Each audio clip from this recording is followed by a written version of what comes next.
Well, there's 3 of you can see. Who else? 4.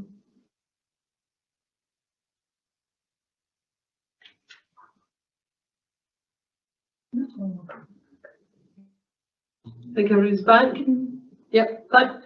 Right, we'll get started on item number 8, which is an application for listed building consent at Burntisland Harbour, and it's for the erection of fencing and gates at the harbour. But before we start with this one, I just remind people of the need to make a declaration of interest if they feel they have been too close to either side in the debate, because it's obviously a controversial issue, and there may have been a tendency for some councillors to put a bit more detail into their opinions than maybe they ought to have done. So I would ask you, please consider if you have said too much on one side or the other, and make a declaration of interest if you think it appropriate. Kevin, you're in the hot seat. Screen.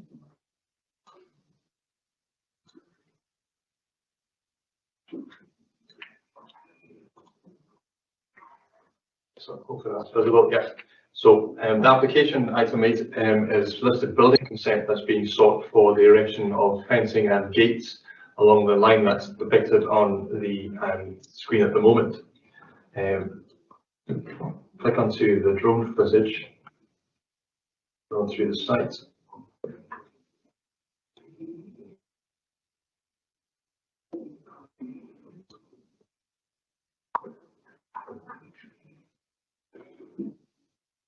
As members will note in the report, there are 4 sections of the fencing described, and the application site itself is listed. However, it excludes the pallet factory fabrication yard that's circled at the moment, comprising of the shed and its storage yard associated with it.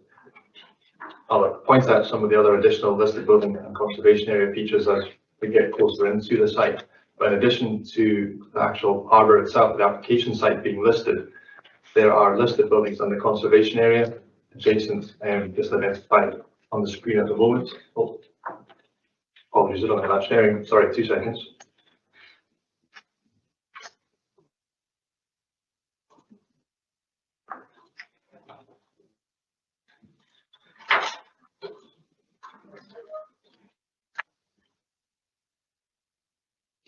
Should be, there we go. Yeah. So as I was outlining, I'll just pause it to describe what I was saying initially. So the application site itself is outlined with a cursor at the moment, and it is listed as well, with the exception of the pallet yard, which is here, including the building which isn't listed, nor is it the yard associated with it. The conservation area boundary extends just to the northern extent of the application site, and I'll then identify some of the listed buildings within that when the camera gets closer to that. There's a couple of listed buildings just here on the shorefront, beyond the houses that sit on the ridge in the foreground. So the proposals is, as I said, in 4 separate sections, seeking to put fencing, which is a mixture of chain link and palisade fencing, with one section being along this area identified on the screen, another section running along this extent here of the basin itself, another section laterally. I'll provide greater detail on that up in this top corner, and a further section behind this shed, along with gates to access the road network within the site. So as we move further forward, you'll see the railway line along the right hand side of the screen, and the listed station sits in this vicinity. So as we move forward, you'll begin to make out the station house is the listed building identified with a cursor at the moment, and the conservation area boundary skirts along this edge. So I'll just pause it there. So effectively, the boundary fence, which one of the sections will come down this line, with the gated feature here. The line of the fence itself will effectively afford a gap between the boundary and the hard standing, so there will be a standoff distance between the fence itself, and I'll show a plan that sort of demonstrates that a bit clearer. But in terms of the assessment, the proposal is for the fence and gates dotted throughout the site, and their impact on the listed features and the impact on the adjacent conservation area.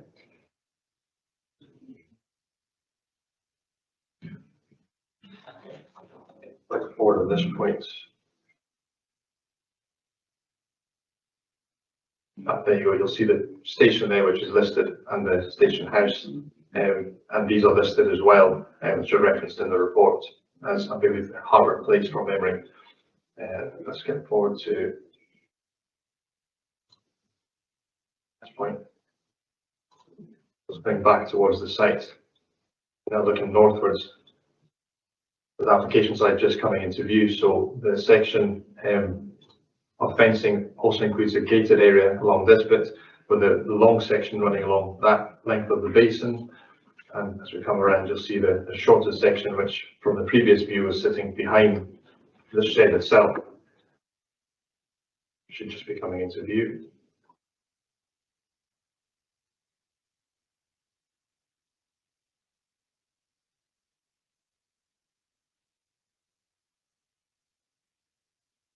I'll pause it there. So roughly in this vicinity is another section of the fence and gate as well.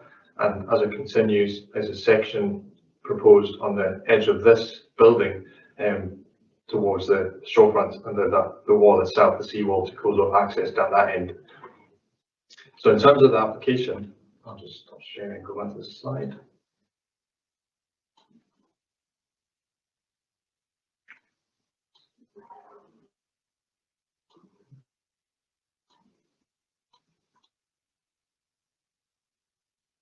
So in terms of the application site, it comprises parts of the land ownership of the applicant at the moment, and you'll make out roughly the line of the fence along predominantly the basin along the north. This is probably a clearer slide to use. So section discussed there, section 1, the short section between that building, and section 2, the long section along the harbour basin itself. Section 3 is a section down here with gates, and section 4 is over here. Now the report mentions that the boundary treatment is being proposed in two kinds of fencing. One is a palisade fencing, which is this section here and section here. So sections 3 and 4, with a lighter welded mesh wire fencing proposed for sections 1 and 2. I've got slides that demonstrate the difference visually between those two later on. So try and zoom in and see if it's visible for members on this. You can just make out the coloured squares or coloured block sections on this plan itself, and they are part of the historic features within the harbour itself, and the cobbles referred to within the report is in this section here and also along this section here. And the hatched area where the cursor is at the moment is an area of concrete slabs. It's in greater detail. So the two portions, this is just a section of each of those. So the cobbled area is a small portion here with the slabs just to the north of it, and the cobbled section along the former tracks that are still visible within the site itself. In terms of the historic assets within the site surrounds, the coloured big orange section is the extent of the listing for the actual application site itself, and you'll make out the fabrication yard for the pallet company is just out with that boundary at the moment of the listing schedule. And the two properties I mentioned just on the shorefronts are listed in this vicinity, and this area, I'll zoom in actually to make it stand up. So this area, the two yellow coloured buildings are the train station. Station house is the slightly more orange colour here, and these are the properties referred to as Harbour Place within the report itself. And in terms of the types of fencing and the gates, these are the two typical sections of the wire link fence, or the welded fence, apologies, and the gates, vehicular and pedestrian, which are proposed along the top sections, if you like. And the palisade fencing, which is sections 3 and 4 around the back of the building, and at the furthest extent of the pallet yard, is shown on the screen at the moment. And the top section, zoom in again, demonstrates what the gate would look like. It would be a sliding gate and on a perfectly level section, so that the gate can slide open and afford vehicular access to those that need to access the